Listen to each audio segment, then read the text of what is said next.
बिस्मिल्लाहिर्रहमानिर्रहीम, अस्सलाम वालेकुम। माय नेम इज़ सफ़र एहसान and this is your channel physics का सफ़र। आज के लेक्चर में हम डिस्कस करेंगे एम्पेयर्स लॉ को। इससे प्रीवियस वीडियोस में हम डिस्कस करके आ चुके हैं कि बायो-सैवर्ट्स लॉ क्या होता है।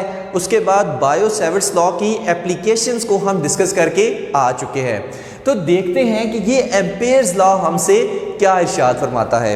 देखिए, एम्पेयर्स लॉ को शुरू करने से पहले 2 से 2.5 मिनट के अंदर हम वो फजूल सी बातें करेंगे, ठीक है। हम थोड़ा सा कंपैरिजन को देखेंगे, उसके बाद इंशाल्लाह जब हम एम्पेयर्स लॉ को शुरू करेंगे तो मज़ा आ जाएगा, ठीक है। तो देखिए, इलेक्ट्रोस्टैटिक्स में हमें पता है, इलेक्ट्रोस्टैटिक्स में जो कूलम्स लॉ है, या जो हमारे पास क्या है, गॉसेस लॉ है, गॉसेस लॉ, ये यूज होते हैं इलेक्ट्रिक फील्ड की वैल्यू को कैलकुलेट करने के लिए। ऐसे ही है कि गॉसेस लॉ से हम कहते थे कि ये यूनिफॉर्मली चार्ज डिस्ट्रीब्यूटेड हुआ है, इसकी मदद से इलेक्ट्रिक फील्ड इंटेंसिटी की वैल्यू फाइंड करके बताओ। सेम इसी तरह इलेक्ट्रिसिटी एंड मैग्नेटिज्म में मैग्नेटिक फील्ड की वैल्यू फाइंड करने के लिए, मैग्नेटिक फील्ड की वैल्यू फाइंड करने के लिए हम यूज करते हैं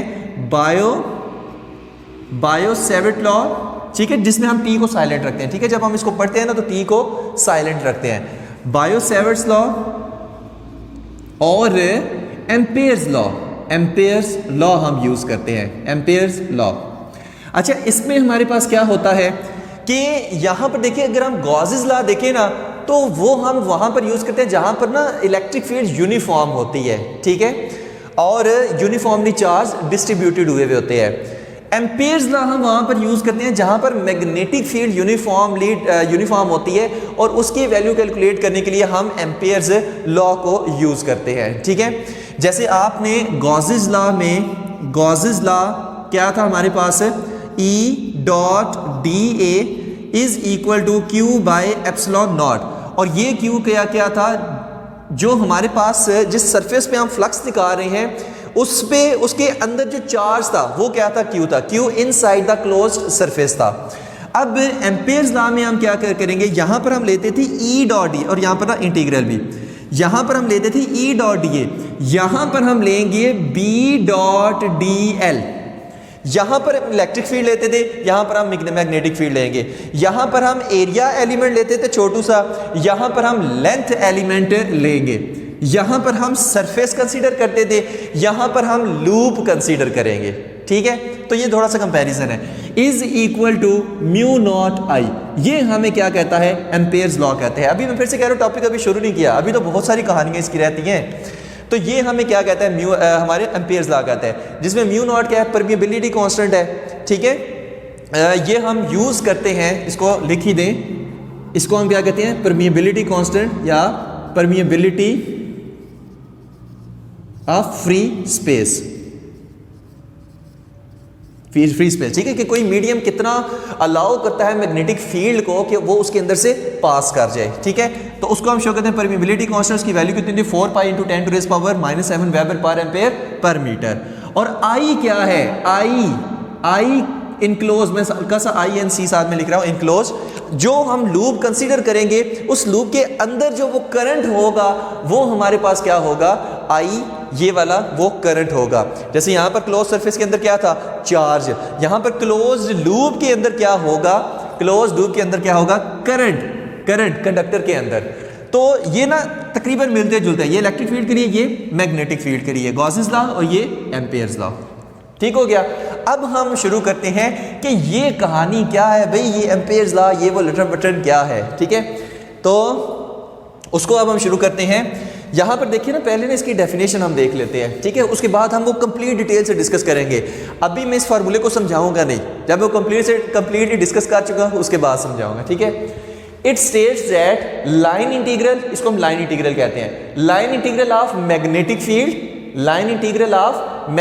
फील्ड, यहां पर क्लोज सर्कल भी डाल लें, magnetic field around a close loop is equal to mu not times current passing through it. ये हमें कहता है एम्पेयर्स लॉ। आपने ना इसकी ये डेफिनेशन लिखनी है और नीचे ये फार्मूला लिख देना है, ठीक है। ये कहता क्या है, ये होता क्या है, ये फार्मूला हमें क्या कह रहा है, वो आगे चल के इंशाल्लाह डिस्कस हम करते हैं, ठीक है। अब हम प्रॉपर हम अपने टॉपिक को शुरू करते हैं। तो पहले से तो कर दिया कि इलेक्ट्रिक फील्ड में हम गॉसेस लॉ यूज़ करते हैं, मैग्नेटिक फील्ड में हम वो एम्पेयर्स लॉ यूज़ कर लेते हैं, ठीक है। डिफरेंट है, अगर यूनिफॉर्म मैग्नेटिक फील्ड हो और हमें उसकी वैल्यू को फाइंड करने के लिए कहा जाए तो एम्पेयर्स हम टपक आते हैं। तो देखते हैं क्या ये कहते हैं, ठीक है। अब हमने इसको प्रॉपर शुरू करते हैं। देखिए, इससे पहले हम पढ़ के आ चुके हैं बायो-सैवर्ट्स लॉ कि अगर हमारे पास ये करंट कैरिंग कंडक्टर है और यहाँ से परपेंडिकुलरली, ठीक है, इस कंडक्टर के परपेंडिकुलर r डिस्टेंस के ऊपर इस पॉइंट P के ऊपर अगर हमें मैग्नेटिक फील्ड को फाइंड करने को कहा जाए। एक और चीज़ आपको पता होनी चाहिए कि अगर किसी कंडक्टर में से करंट फ्लो कर रहा है तो उसके आसपास क्या हो जाती है, सर्कुलर फॉर्म में मैग्नेटिक फील्ड प्रोड्यूस हो जाती है। उसके आसपास क्या प्रोड्यूस हो जाती है, मैग्नेटिक फील्ड। मान लें ये हमारे पास क्या है, कंडक्टर है, इसमें करंट आई फ्लो कर रहा है, इसके आसपास क्या प्रोड्यूस हो जाएगी, मैग्नेटिक फील्ड प्रोड्यूस हो जाएगी। और मैग्नेटिक फील्ड की वैल्यू अगर हमें इस पॉइंट P के ऊपर फाइंड करनी है तो बायो-सैवर्ट क्या कहता है कि वो हम फाइंड कर सकते हैं B is equal to mu not I divided by 2 pi r से, ठीक है। ये जो हम फर्स्ट एप्लीकेशन डिस्कस की थी ना बायो-सैवर्ट की, उसकी बायो-सैवर्ट लॉ की, उसके बिल्कुल लास्ट में ना ये हमने रिलेशन ये डिराइव किया था, ठीक है। बहरहाल आपकी बुक में इससे किस तरह से क्या कहा गया है, इसे कहता है कि इस पॉइंट के ऊपर ये जो मैग्नेटिक फील्ड की वैल्यू होगी वो डायरेक्टली प्रोपोर्शन होगी करंट के। जितना करंट ज़्यादा होगा उतनी मैग्नेटिक फील्ड की वैल्यू यहाँ पर ज़्यादा होगी, और इन्वर्सली प्रोपोर्शन होगी डिस्टेंस के।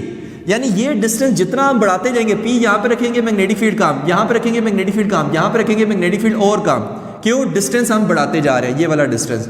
तो B इन्वर्सली प्रोपोर्शन है R के, और जब हम इसको इकट्ठा करेंगे तो B डायरेक्टली प्रोपोर्शन है I डिवाइडेड बाय R, और डायरेक्टली प्रोपोर्शन का साइन खत्म करते हैं तो एक कांस्टेंट आता है, और यहाँ पर क्या आएगा, म्यू नॉट बाय 2 पाई, ये कांस्टेंट आ जाएगा, और साथ I बाय R उसी तरह।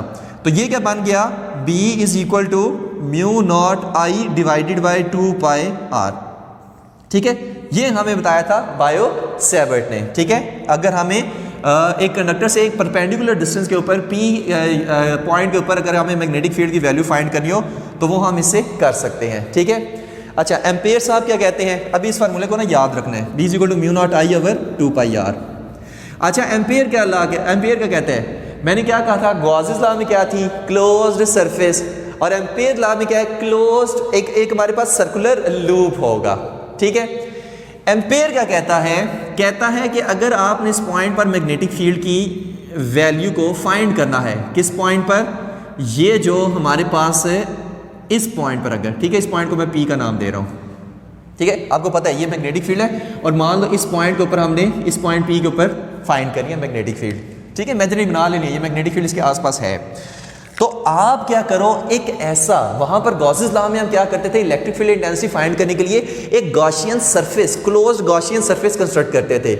लेकिन यहां पर हम मैग्नेटिक फील्ड की वैल्यू फाइंड करने के लिए एम्पेयर्स लॉ के जरिए से हम एक क्लोज्ड लूप कंस्ट्रक्ट करेंगे, इमेजिनरी लूप। वहां पर इमेजिनरी क्लोज सरफेस होती थी, यहां पर इमेजिनरी क्लोज्ड लूप है, और इसको हम क्या कहते हैं, एम्पीरियन लूप। इस लूप को हम क्या कहते हैं, एम्पीरियन और लूप। ओके, हो गया। तो ये लूप क्या है, हमारे पास छोटे छोटे लेंथ एलिमेंट से मिलके बना हुआ है, छोटे छोटे लेंथ एलिमेंट से ऐसे मिलके बना हुआ है।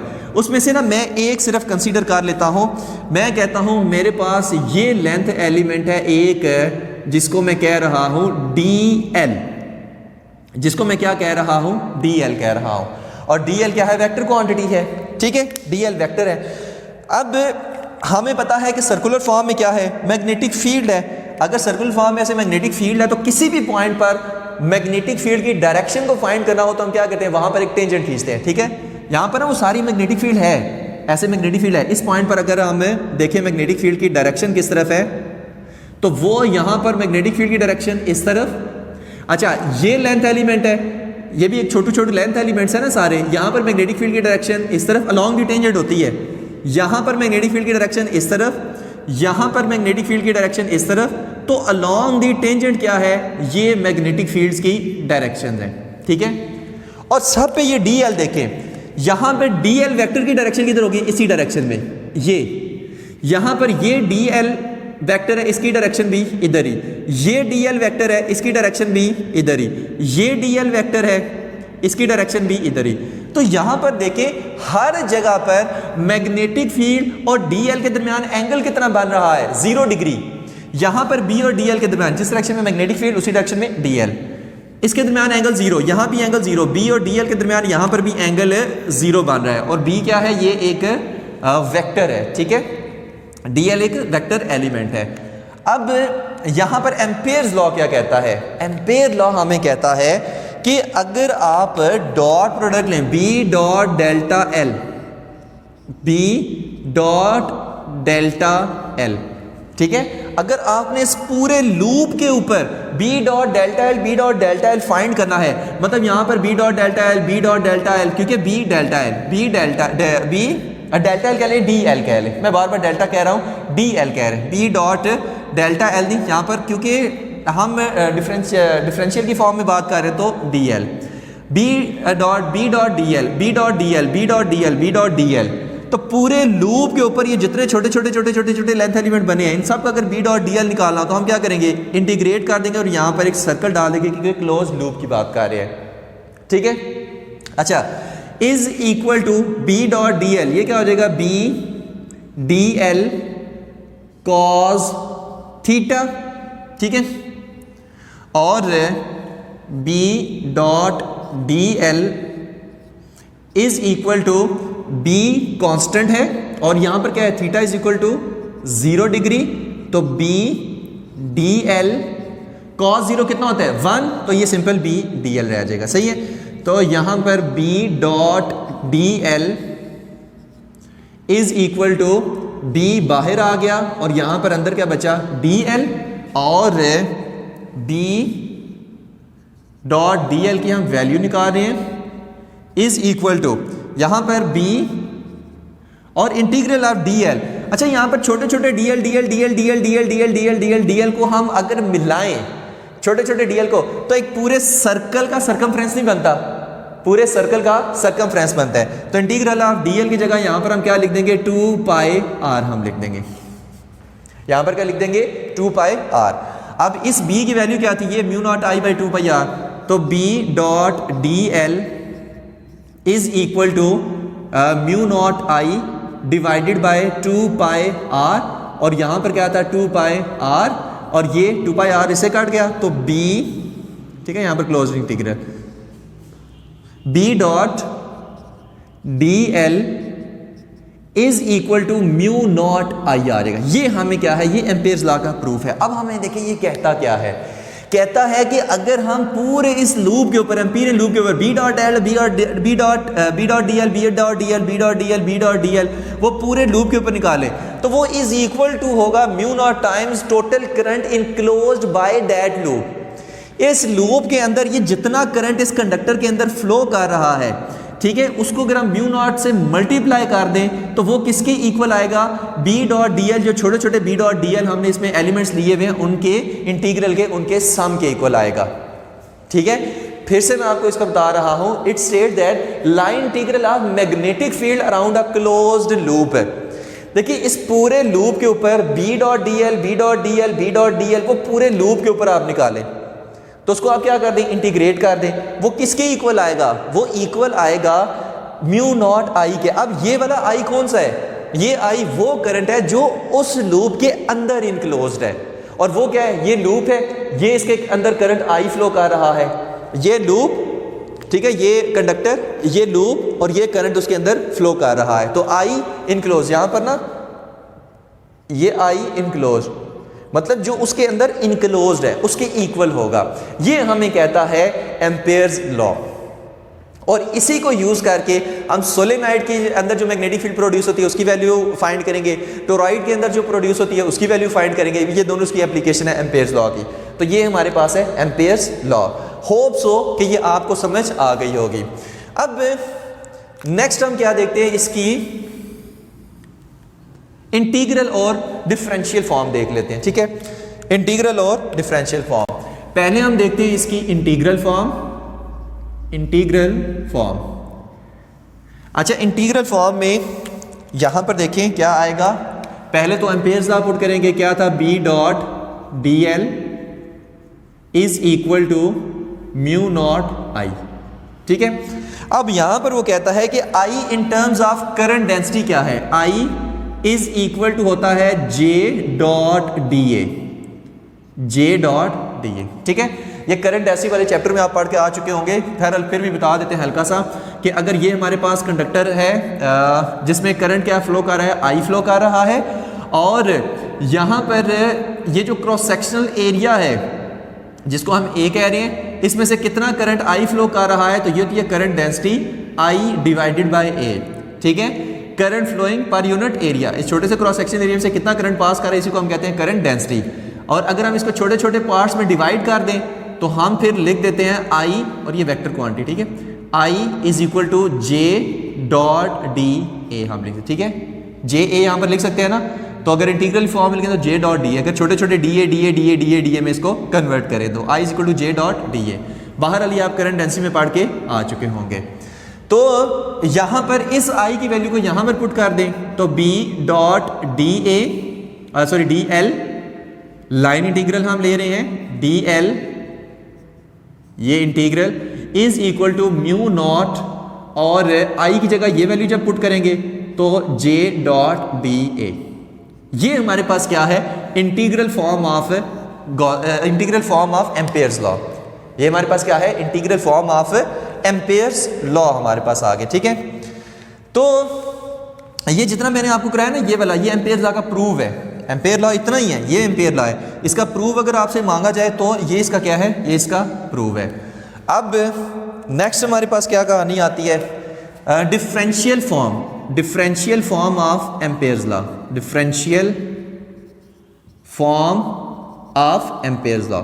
अच्छा, differential form of Ampere's law निकालने के लिए पहले तो हम यही फार्मूला इसमें पुट करें तो B डॉट डी एल और is equal to mu not J dot D A, ठीक हो गया। और यहाँ पर इंटीग्रल।